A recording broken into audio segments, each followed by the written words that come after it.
everyone, I am Rebecca from ChemKnits, and I'm here today to do a little bit of a follow-up to one of the videos I did for the 2019 Summer Mini Skein mini-series. In the first episode, we attempted to break Twilight Gray on some mini skeins of yarn.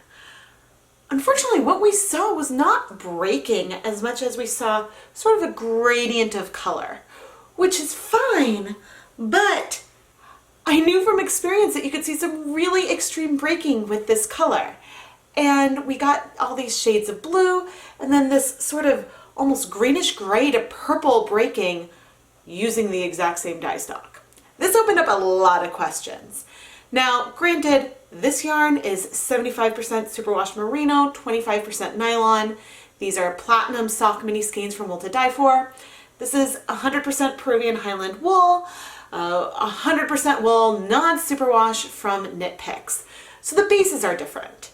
The techniques were also a little different. I created this broken one with dip dyeing, and although we started with similar acid concentrations, and technically we dipped these minis into the pot one after another, it is technically a different technique. So I want to see today if we can observe some breaking on a yarn that has the same blend, a 75% superwash merino, 25% nylon, or not. So let's head over to the dye pot. I don't have any full skeins of WOTA Dyepot Platinum Sock, but I do have some KnitPicks Stroll fingering weight yarn. And this yarn is also 75% superwash merino, 25% nylon, and is pretty similar in terms of the twist and everything else. So we will attempt breaking Dharma Twilight Gray on this yarn that I've pre-soaked for a little over half an hour. The dye stock that we're going to use today is the same one that I mixed for the first episode of the Summer Mini Skein mini-series, and I mixed it about 2 weeks ago. It's a 1% stock solution, which means that there was 1 gram of dye dissolved per 100 milliliters of our stock. In my dedicated dye pot, I want to start with similar conditions to what I did in Dyepot PS13 and the Mini Skein Special. Right now we have 8 cups of water heating up, and I am going to add 1 tablespoon of white vinegar. I have shaken up my dye, and I'm now going to add a half cup, which is about 120 milliliters. I'm going to stir this up, and let's start our dip dyeing. I want to go slowish. And I realized one key difference between what I was doing in the summer mini skein mini series and when I dip dye is that when I'm dip dyeing yarn, I raise and lower it a lot. So that allows things to access different parts of the yarn at the same time. But you know what? I'm not seeing a purple finish in here at all. This is looking very much like what I did with the mini skeins, and you can see that it's basically cleared already. I'm going to add the rest and sort of shimmy this around so maybe we get some color on that tip. But I think that just the 1 tablespoon, we basically absorbed almost all of that color. And this just looks substantially different from what we created with wool. Since most of the color is in here at this point, goodness.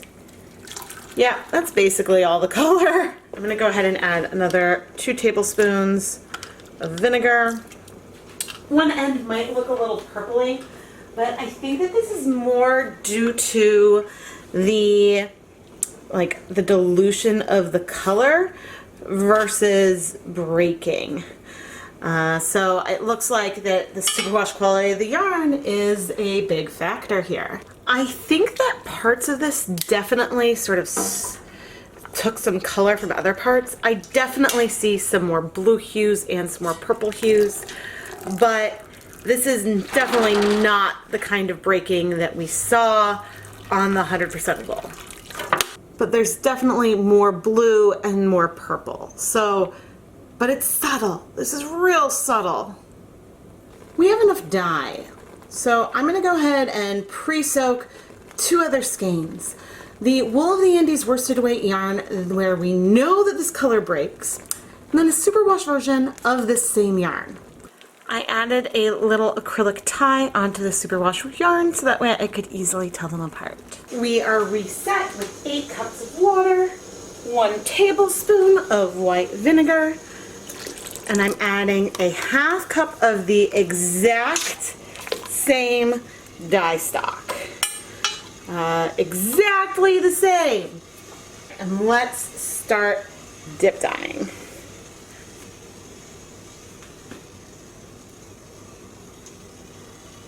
Yep, I see. So with this one, when I raise it up, it goes like, there's these reds that sort of disappear. See, it's getting more purpley. What the? This is just weird, because you see it like goes in purple, you lift up and the purples sort of strip away because they aren't binding. So it goes back down. What the what? Alright, I am going to go, I think I may have gone a little fast, but there is no question that you all can see, right? I mean, you guys see that we've got these purples, you know, look at that color. It's purple. There's purples on the inside, blue on the outside. That is broken. That is unquestionably broken. So I'm gonna let this sit for, goodness, I think I'm gonna go ahead, let it sit for 5 minutes, then we'll come add more vinegar. 5 minutes later, most of the color is actually cleared, but there's no question we've got purple and then that blue-green. How strange. I wonder if I were to kettle dye, how this might look different or similar. All right, I've just added 2 more tablespoons of white vinegar. I am gonna let this sit here. We're in low heat for another 10 minutes and then we'll remove it. Same dye stock, same day, same conditions, very different color. I mean, just so you guys can see, like this green, this color is almost a green, and it is so different from what we see on the Superwash Merino blend. So let's reset for our Superwash Peruvian Highland wool to see what we can see. All right, I took out the ½ cup aliquots of dye at the same time for these last 2. So again, this is a ½ cup of our dye. I wanted to make sure like the mix was the same, that everything was as similar as absolutely possible. And now let's start dip dyeing. So this is looking like the stroll to me. I don't use Wool of the Andes Superwash a ton. I'm not sure why I tend to use stroll more, but yeah, it's the Superwash. So when I lift it up this time, in the past I would see like some purples wick up, and I'm not seeing that here. It's not getting more purpley. In fact, we are getting less and less. Ooh, look. Rather than a purple finish, it's sort of a greenish finish. All right, it's pretty pastel now. I'm gonna go ahead and add this in. So I will say, it looks like we have some breaking here in that, like there's a greenish end, and it looks like sort of more of a blurple, and there's definitely some yellow that we've managed to capture here. Well, we'll see if we capture it on the yarn. Zooming in a bit, you can see how pastel it is, but this does look completely different from what we did with the non-superwash wool. It looks a lot more like the stroll, and to be honest, it looks a lot like a random skein with a random amount of the Twilight Gray dye that we created during the Summer Mini series as well. As we wait 5 minutes to add more vinegar, here is a skein of stroll that we did with some leftover Twilight Gray color, and I would say we've got breaking. We've got purplish spots and then sort of greenish. There's this greenish blue left behind, similar to what we're seeing here. I mean, I would definitely refer to this as some kind of breaking versus depth of color, because this is way more yellow than what we see at the beginning. I think that it's just the superwash quality of the yarn changes that rate for some of those purple colors. And so, yeah. But it does look like it wasn't in my head, it wasn't my technique. Something about the superwash quality makes this breaking not happen in as obvious a way. I observed this before as well. It looks like some of these blues have been bleeding from this outer area into here. I was less sure with the stroll, but it definitely looks like some colors sort of transferred there.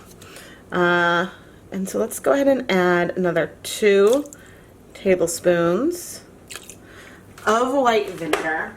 I am still seeing those yellows, even if they're not quite as bright. Oh yeah, there's definitely still yellow there. That's a color that we didn't see as much on the stroll this time. And, you know, we stopped breaking. It's just a very different quality from the other 2. I'm going to leave this on low heat for 10 minutes before I remove this yarn. But look at the 3 of them. We've got the stroll, the Wool of the Andes, and the Wool of the Andes Superwash. I think that these 2 colorways are a lot more similar than they might look at this moment, but we still definitely got 3 different colorways from one single dye stock. Like, we used this exact same dye stock of Twilight Gray that I mixed 2 weeks ago for all of these projects. It's been 10 minutes and our dye bath is clear. I'm going to turn it off and set this yarn aside in our pan.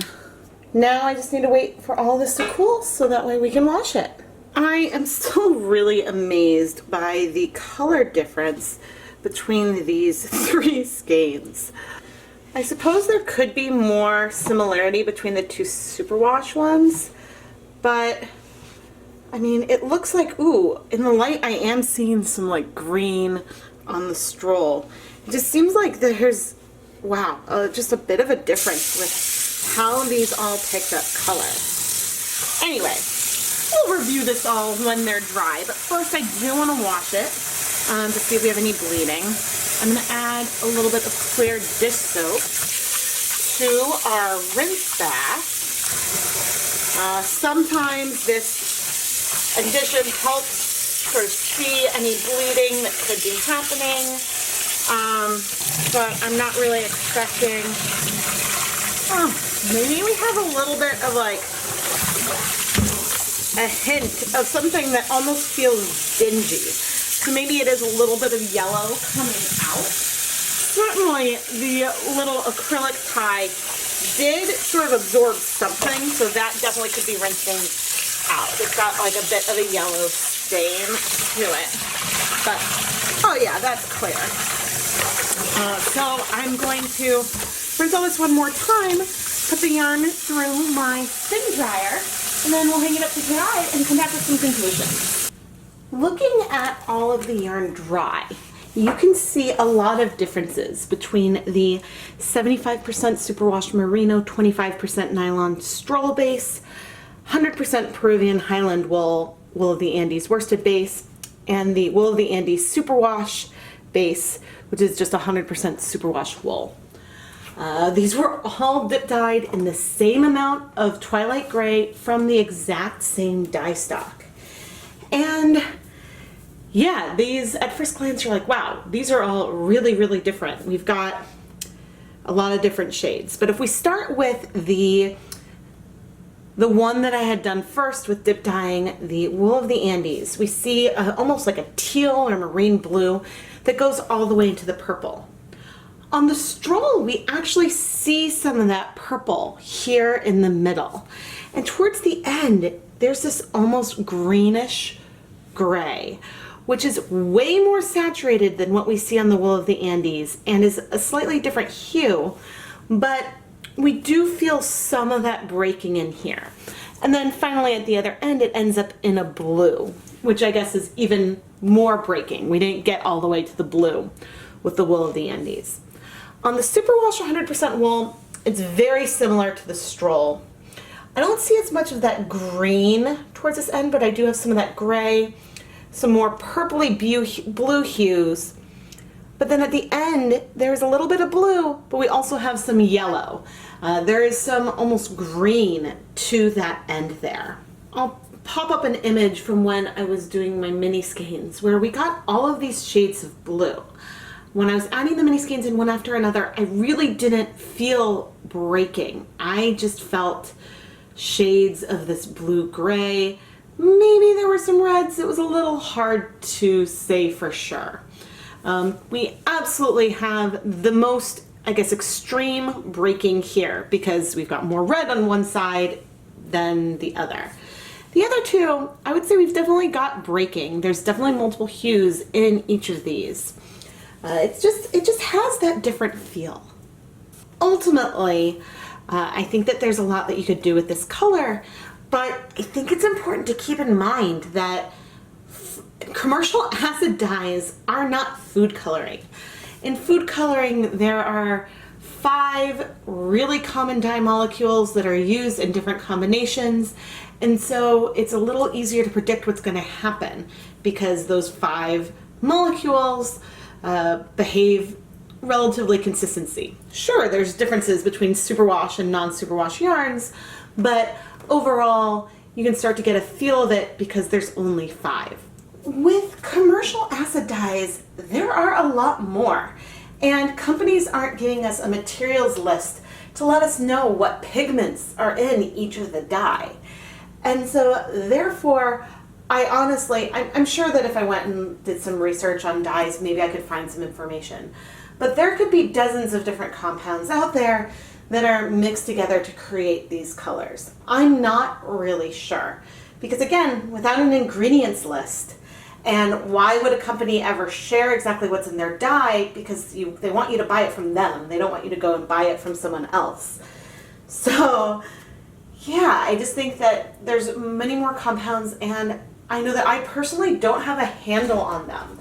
I don't have a good handle on which colors will break when speckling, which will break with dip dyeing, and whatnot. And this is something that I do hope to explore as I explore more of these commercial acid dyes in the future. All of this is a very long-winded way of saying, if you get different results from me, the yarn base can make a huge difference, especially when dip dyeing to break colors. When we dip dye and see different hues, it's because you are able to take advantage that the colors will absorb to the fiber at different rates. And so since different fibers like alpaca is a little bit slower than wool, superwash is faster than both of those. If you use something that has like a different rate, it can, maybe the superwash wool alters the rate of one color more than another. Which is something that, again, since I don't know what's in there and I can't look at things on their own and make my own mixtures, it would be hard for me to say definitively. But by playing around with these colors more and more, you can get a better feel on how they behave, and therefore you can start to predict how they might behave and how you can take that advantage of that to create your pretty yarn. At this view, we can really see some of the similar purple hues, but this color is definitely different and more gray. When I say twilight gray is tricky, I mean that it surprised me. I really expected to get a similar type of gradient when I used superwash yarns, and I was really perplexed when filming that Summer Mini Skein mini-series episode. And once again, I was perplexed today.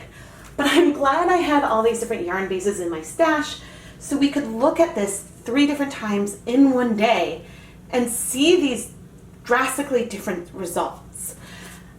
This is the 3rd time I have replicated this dip dyed broken twilight gray on wool of the Andes worsted weight yarn. So there is a consistency. It's just within the same yarn base. I am Rebecca from ChemKnits, and if you enjoyed this video, leave me a comment below. Are there any acid dyes that you have used where you've seen drastically different results depending on the fiber type of yarn you were using? Please let me know. Make sure you're subscribed and turn on notifications by tapping that bell icon so you never miss a new video. I release new videos every Tuesday and Friday morning Eastern Time, in addition to multiple fun live streams and bonus videos every month. Finally, if you are a huge fan of ChemKnits and want to support us on a more personal level, go and check out the ChemKnits Patreon for some behind the scenes looks, sneak peeks, and more. You can find links in the video description and iCard. Thank you so much for watching, everyone.